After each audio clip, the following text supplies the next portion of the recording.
कहानी जाति दकियानुसी सोच को चुनौती देती दो प्रेमियों की कहानी। ऊंची जाति में पैदा होना किसी मुसीबत से कम नहीं है। मैं पैदाइशी लेफ्ट हैंडर था, नैसर्गिकता छीन ली गई, व्यर्थ का मेहनत करवाया गया। सीधे हाथ से लिखना तो सीख गया, लेकिन था वह पूर्णतया कृत्रिम जिसमें हैंडराइटिंग सुधरने की बजाय बिगड़ती चली गई।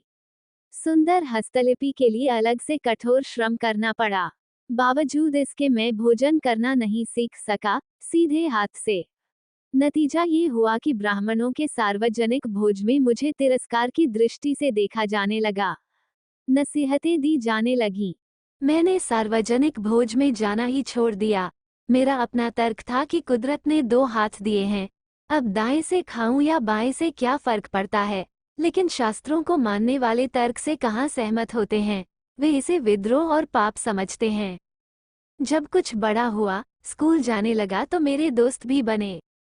दोस्ती और प्रेम किया नहीं जाता, बस हो जाता है। कोई व्यक्ति अच्छा लगने लगता है और आपका खास दोस्त बन जाता है। बाद में पता चला कि दोस्त की जाति क्या है, उसका धर्म क्या है। मुझे क्या लेना देना इन सब बातों से, लेकिन समाज को लेना देना है। जब रविवार को अवकाश पर दोस्त ने खेलने के लिए घर बुलाया तो मैं चला गया।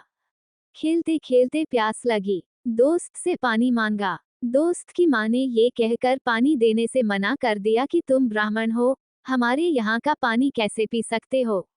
तुम्हारे घर वालों को पता चलेगा तो हम लोगों की मुसीबत हो जाएगी। दोस्त की माँ ने ये भी कहा कि तुम हमारे घर खेलने मत आया करो, स्कूल में ही मिल लिया करो। मुझे बहुत बुरा लगा, मेरा मन उदास हो गया। मैं खिन्न मन से घर आया तो यहाँ भी मुसीबत। मुझे पहले तो स्नान करने को कहा गया, फिर डांट अलग से पड़ी, लेकिन इससे हमारी दोस्ती पर कोई असर नहीं पड़ा। हाँ, इतना जरूर हुआ कि हम एक दूसरे के घर नहीं आते जाते थे। जब कॉलेज जाने लगे तो नए फैशन के रोग भी लग गए। मेरे लिए शौक, लेकिन घर वालों के लिए रोग। मैंने शानदार कंपनी के जूते, बेल्ट और चमड़े की एक जैकेट खरीदी। पिताजी ने देखा तो गुस्से में कहा, शर्म नहीं आती, ब्राह्मण होकर चमड़े की चीजें पहनते हो। जूते तक ठीक था कि चलो बाहर उतार दिए। तुम जैकेट, बेल्ट, बस चमड़े का इस्तेमाल करते हो, घर अशुद्ध कर दिया। चलो बाहर फेंको इन्हें और कल वापस करके आना। वापस तो खैर नहीं देने गया, न दुकानदार लेता। मैंने अपने दोस्त कमल को दे दिए। उसने पूछा क्यों। मैंने उसे कारण बताया तो उसने कहा, बड़े चोंचले हैं तुम्हारे घर वालों के। मैंने कहा, घर वालों के नहीं, ऊंची जाति के उच्च कुल में पैदा होने के नुकसान भी बहुत हैं।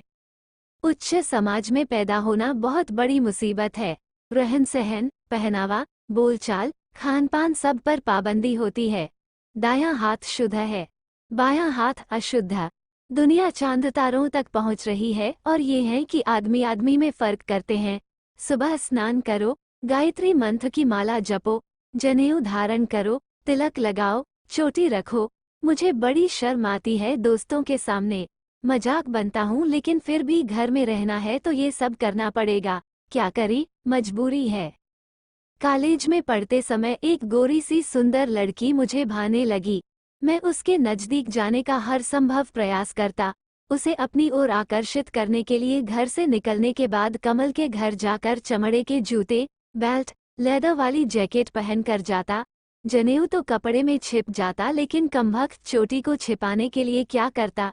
एक ही उपाय था कि जब उसके सामने जाता तो फैशनेबल टोपी पहन कर जाता, देवानंद की तरह। वैसे मैंने अपनी चोटी को इतना छोटा तो कर लिया था कि आसानी से नजर नहीं आती थी। मैंने बड़ी हिम्मत करके उसे प्रोपोज किया, जिसका उसने कोई उत्तर नहीं दिया। लेकिन मैंने हार नहीं मानी। मैं कॉलेज के सांस्कृतिक कार्यक्रमों में बढ़ चढ़कर हिस्सा लेने लगा। मुझे इतनी जानकारी तो हो गई थी कि उसे साहित्य, नाटकों में रुचि है। फिर क्या था, जिस नाटक में वह नायिका बनती, मैं हर संभव प्रयास करके उसमें नायक बनता। इसके लिए मुझे क्या क्या पापड़ बेलने पड़ते मैं ही जानता हूँ। हिंदी के प्रोफेसर को खुश करने के लिए उन्हें नए नए महंगे गिफ्ट देता ताकि वे मुझे नाटक में रख लें। वह शकुंतला बनती तो मैं दुष्यंत। वाद विवाद प्रतियोगिता में मैंने जो मत रखा, उससे वह मेरी तरफ आकर्षित हुई। मंच पर मैंने कहा कि जब चर्मकार के हाथ से बनाए मरे जानवर की खाल से बनी ढोलक से मंदिर अपवित्र नहीं होता, जो कि मंदिर में भजन कीर्तन में बजाई जाती है, तो बनाने वाले चर्मकार के मंदिर जाने से मंदिर कैसे अपवित्र हो सकता है? जब तथाकथित ईश्वर ने कहा है कि सभी जीवित प्राणियों में मैं ही हूँ, तो फिर हम कौन होते हैं भेदभाव करने वाले? ये ईश्वर का अपमान है। जातिगत भेदभाव मानने वाले तो नास्तिक हुए। वे कैसे मंदिर और ईश्वर को अपनी जागीर मान सकते हैं? मेरी इस प्रतियोगिता में एक तरफ तो खूब तालियां बजी, लेकिन कुछ लोग मुझ पर इस बात से नाराज भी दिखे। फिर भी मुझे भी प्रथम घोषित किया गया। दूसरे प्रतियोगी ने धर्मशास्त्रों का हवाला दिया, पूर्वजों की बनाई परिपाटी का वास्ता देकर उसे उचित ठहराया, लेकिन मेरे तर्क भारी पड़े उस पर। मैंने कहा, राम ने शबरी के जूठे बेर खाए, उन्हीं राम को आप ईश्वर मानते हैं, तो जब ईश्वर फर्क नहीं करता तो आप कौन होते हैं फर्क करने वाले? फिर त्रेता द्वापर में क्या हुआ, इससे क्या लेना देना?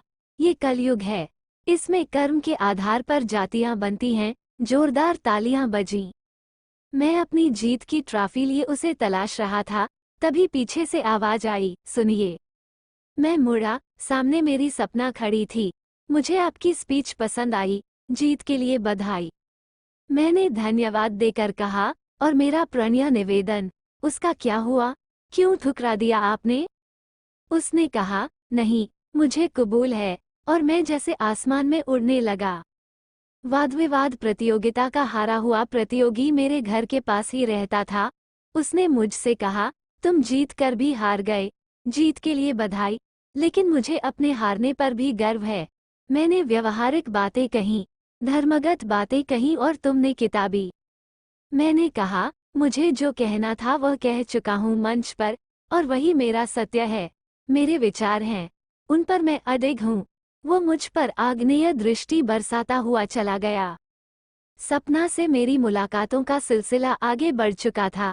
हम दोनों ही अपने प्रेम का इजहार कर चुके थे, साथ मरने जीने की कस्में खा चुके थे। कॉलेज में हम हर समय साथ में नजर आते सबको, क्लास में भी एक ही साथ बैठने लगे थे। तुम्हारा सरनेम क्या है? उसने पूछा। मैंने बताया तो उसने माथा पीट लिया, सत्यानाश। क्यों, क्या हुआ? मैंने आश्चर्य से पूछा। मैं दलित हूँ यार, उसने कहा। तो क्या हुआ? मैंने पूछा। अपने माँ बाप को बताओ कि तुम एक छोटी जाति की लड़की से प्यार करते हो, तब समझ में आ जाएगा कि क्या हुआ, उसने कहा। प्रेम व्यक्तिगत मामला है, मैंने सहज भाव से कहा। तो क्या बस प्रेम ही करना है, आगे नहीं सोचा? उसने प्रश्न किया। आगे शादी, मैंने कहा, और शादी व्यक्तिगत मामला नहीं होती जनाब, उसने समझाया। प्रेम का रोग सिर चढ़ कर बैठा है, अब उतरने से रहा, मैंने कहा। जूते पड़ेगे दोनों तरफ से, खुद भी मरोगे और मुझे भी मरवाओगे, उसने डराने वाले अंदाज में कहा। तुम डरती हो? मैंने प्रश्न किया। नहीं, उसने सहज उत्तर दिया। तो फिर प्रेम हमारा है। प्रेम में व्यक्ति दो नहीं एक होते हैं, जो मेरी जात सो तुम्हारी जात। मेरे कहने पर वह झल्ला उठी और उसने कहा, अपनी किताबी दुनिया से बाहर निकलो। तुम चाहो तो पीछे हट जाओ, मैंने कहा। यही मैं तुमसे कहती हूँ, पलटकर उसने कहा। मैं नहीं हट सकता, मैंने कहा। तो आगे क्या सोचा है? उसने जिज्ञासा से पूछा। पहले अपनी बात रखेंगे, नहीं माने तो बगावत, मैंने दृढ़ स्वर में कहा। वो चुप रही। मैंने जब घर में ये बात रखी तो घर में तूफान आ गया। मुझे खरी खोटी सुनाई गई, डांटा फटकारा गया, कुल की मान मर्यादा का वास्ता दिया गया। न मानने पर पिताजी ने दो टूक स्वर में कहा, तुरंत इस घर से निकल जाओ, आज से तुम मेरे लिए मर चुके हो। पिता के क्रोध को मैं जानता था। इससे पहले कि वे कोई अस्त्र शस्त्र मुझ पर चलाते, मैं घर से बाहर निकल गया। पिताजी यदाकदा माँ से कहते भी रहते थे, पूत नहीं कपूत पैदा किया है, एक दिन ये सब मिट्टी में मिला देगा, इसकी बातों से जाहिर होता है।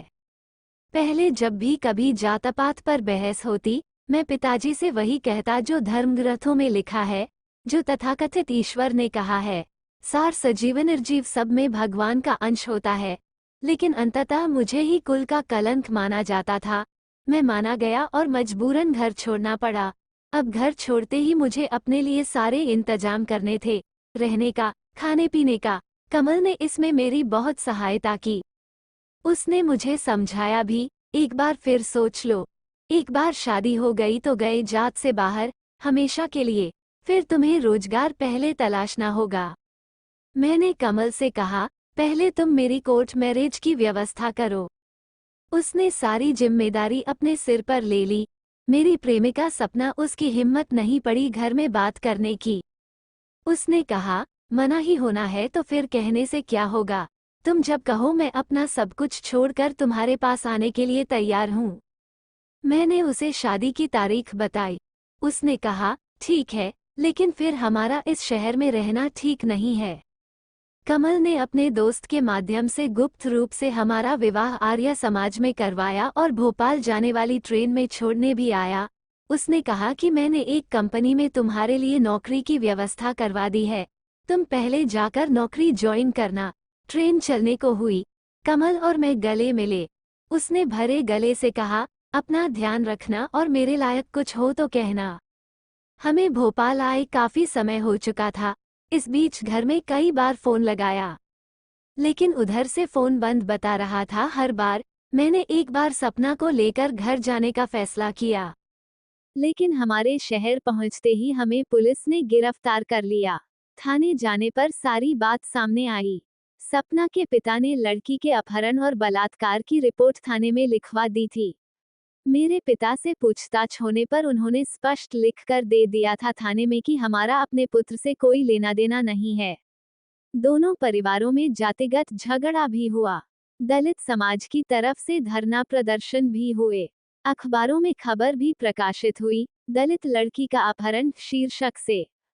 सपना ने थाने में सारे आरोपों को निराधार बताते हुए आर्य समाज द्वारा जारी किया गया विवाह प्रमाण पत्र भी दिखाया।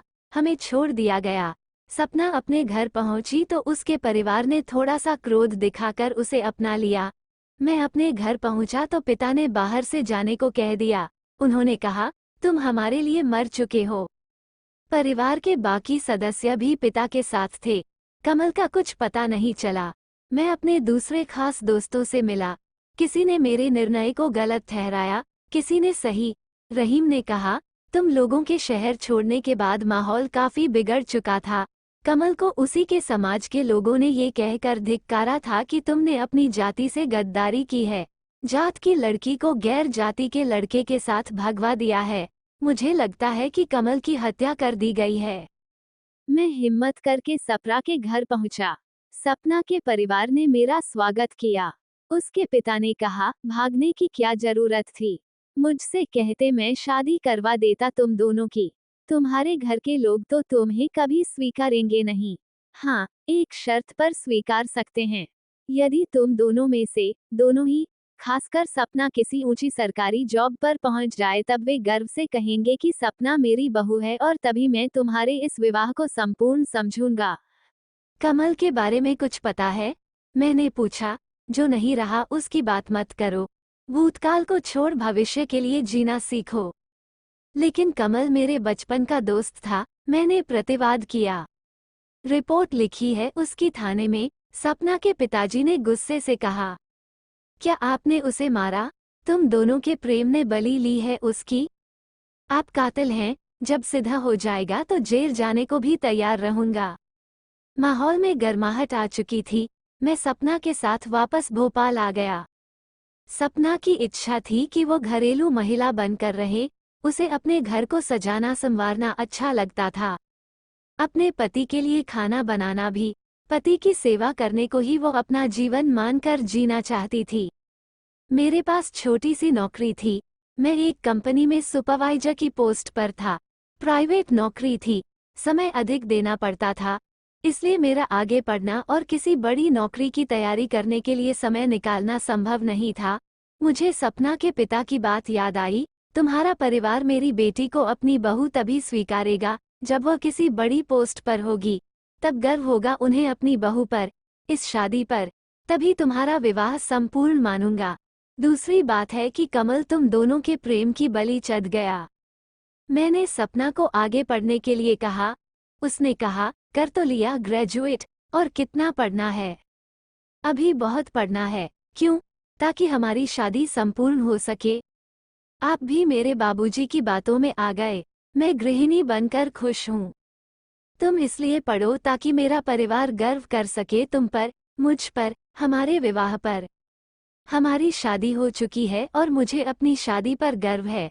आप दो परिवारों के जातीय अहम को संतुष्ट करने का साधन न बनाएं मुझे और न खुद बने। मैं सीधी सादी गृहस्थन बनकर संतुष्ट हूँ। तुम्हें मेरी खातिर पढ़ना भी होगा और नौकरी की तैयारी भी करनी होगी। आप मुझसे मेरी घर गृहस्थी क्यों छीनना चाहते हैं? सपना ने गुस्से में कहा। मैं तुम्हें सफल होते, आगे बढ़ते और ऊंचाइयों पर जाते देखना चाहता हूँ, मैंने कहा। सपना ने मेरा मन रखने के लिए स्वीकृति दे दी, लेकिन सशर्त पर कि वो प्राइवेट परीक्षा देगी। सपना प्राइवेट परीक्षा देती रही और अच्छे नंबरों से पास भी होती रही। मैंने जोर देकर आईएएस की कोचिंग में उसका दाखिला करवा दिया, जहां उसे मात्र 2 घंटे जाना होता था पढ़ने के लिए।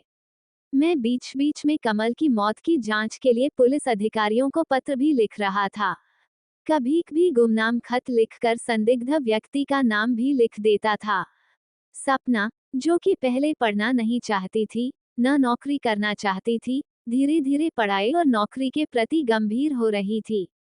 मैंने एक दिन उससे मजाक में कहा, पक्की गृहस्थन, अब पक्की पढ़ाकू हो गई है। उसने बुझे स्वर में कहा, मैं तो अपनी घर गृहस्थी में ही सुख और आनंद से थी। आपने मुझे उलझा दिया, लेकिन अब अपने आप को साबित करने के लिए पढ़ रही हूँ, किसी को बताने के लिए कि मैं भी कुछ हूँ। कुछ दिनों पहले कोचिंग के टीचर ने व्यंग्य किया था कि आप तो रिजर्व कैटेगरी में आती हैं, तो आपको नौकरी नहीं लगी। तो फिर लानत है आप पर, आपको तो लगनी ही है। और मैंने तय कर लिया कि मैं रिजर्व से नहीं, सामान्य उम्मीदवार के रूप में फॉर्म भरूंगी। मैंने सपना को समझाने की कोशिश की, लेकिन उसने समझने से इनकार करते हुए कहा, मेरा प्रण अटूट है। मैं साबित करके रहूंगी, खुद को कि रिजर्वेशन नहीं मिलता, तब भी मैं क्षमता रखती हूँ। सपना के दृढ़ विश्वास के आगे मैं भी झुक गया। सपना ने पीएचडी में भी प्रवेश ले लिया, आईएएस की तैयारी भी करती रही। कभी प्रथम परीक्षा पास करती तो दूसरे में रुक जाती, कभी दोनों पास करती तो इंटरव्यू में उत्तीर्ण न हो पाती। लेकिन उससे उसका आत्मविश्वास कम होने की बजाय बढ़ता गया। पीएचडी पूर्ण होते होते वह आईएएस अधिकारी बन चुकी थी। मेरा सपना साकार हो चुका था। ट्रेनिंग के बाद पहली नियुक्ति उसे अपने गृह जिले में ही मिली। मैंने उससे वचन लिया कि वह हम दोनों के प्रेम में बलि चढ़ चुके कमल के हत्यारों की जांच करवाए। उसने मुझे वचन दिया और कहा, हाँ, वह तुम्हारा दोस्त था और मेरे भाई जैसा था। मैं उसके हत्यारों को पकड़ने के लिए पूरी कोशिश करवाऊंगी। मुझे लगा कि अब अपने परिवार से मिलने का समय आ चुका है। एक दिन लालबत्ती की गाड़ी में मैं अपनी पत्नी के साथ अपने घर के दरवाजे पर उतरा। लालबत्ती की गाड़ी देखकर कुछ लोग अपने घरों से झांकने लगे। कुछ अपने अपने दरवाजे पर खड़े हो गए। घर के दरवाजे खुले। पिता ने हाथ जोड़कर कहा, नमस्कार करते हैं। सौभाग्य है हमारा कि कलेक्टर साहिबा हमारे घर पर पधारी हैं। पिता की बात में व्यंग्य सा छिपा था। सपना ने चरण स्पर्श किए। अपने सास ससुर के उसे आशीर्वाद भी मिला। सपना के लिए मेरी माँ चाय नाश्ता बनाने के लिए उठी। सपना ने माँ के काम में हाथ बटाना चाहा तो माँ ने मना करते हुए कहा, आप बैठिए, आपको शोभा नहीं देता घर गृहस्थी का काम, आप तो जिला संभालिए। माँ की बात में भी तंज सा लगा। मैंने पिताजी से कहा, अब तो आप खुश हैं कि आपकी बहू कलेक्टर जैसी ऊंची पोस्ट पर है। पिता कुछ देर चुप रहे, फिर बोले, ये सम्मान हम कलेक्टर साहिबा का कर रहे हैं। बड़े लोग, बड़ी पोस्ट, पता नहीं किस बात पर नाराज होकर कौन सा केस बनवा दें। सपना ने कहा, पापा, मैं आपकी बहू पहले हूँ, कलेक्टर बाद में। तभी माँ चाय नाश्ता लेकर आ गई। माँ ने कहा, हम सम्मान कलेक्टर का कर रहे हैं, बहू का नहीं। मुझे आपका सम्मान चाहिए भी नहीं, मैं तो बहू बनकर ही खुश हूँ। आपकी सेवा मेरा सौभाग्य होगा। इन्होंने ही मुझे जबरदस्ती आगे पढ़ाया लिखाया और नौकरी के लिए प्रेरित किया। सपना ने मेरी ओर देखते हुए अपनत्व से कहा, हाँ, हमें नीचा दिखाने की कोशिश में कामयाब रहा हमारा बेटा। माँ ने मेरी तरफ देखते हुए कहा, फिर बात को संभालते हुए बोली, खुशकिस्मत हो तुम जो ऐसा पति मिला। मुझे एहसास हो गया और शायद सपना को भी कि अपने आप को उच्च मानने वालों की मानसिकता, खासकर इस उम्र में बदलना नामुमकिन है। घर में खाने को दाना ना हो लेकिन अपनी पैदाइशी उच्चता पर इतराएंगे जरूर। हम उठ खड़े हुए। सपना लौटते समय पैर नहीं पड़ी और जाते जाते कहा, आईएएस अधिकारी का पैर पड़ना आपको भी अच्छा नहीं लगेगा। सपना गाड़ी में बैठ चुकी थी। पिता ने मुझे इशारे से बुलाकर धीरे से कहा, जात जन्म से आती है और मर कर ही जाती है। तुम कलेक्टर बनो या प्रधानमंत्री, इससे कोई फर्क नहीं पड़ता। अधिकारियों, नेताओं का सम्मान करना फर्ज है नागरिक का, सो निभा लिया। मेरे कारण मेरी पत्नी का भी अपमान हुआ। इस बात से मैं आहत था। मैंने सपना से कहा, सॉरी। उसने मेरे कंधे पर हाथ रखते हुए कहा, मैं आपके कहने पर आपकी इच्छा का मान रखने के लिए कलेक्टर बनी हूं, न कि अपने पिता के कहने पर, न आपके पिता को खुश करने के लिए। इसके बाद हम सपना के घर पहुंचे। सपना के पिता ने कहा, गर्व से सीना चौड़ा अड़ हो गया हमारा।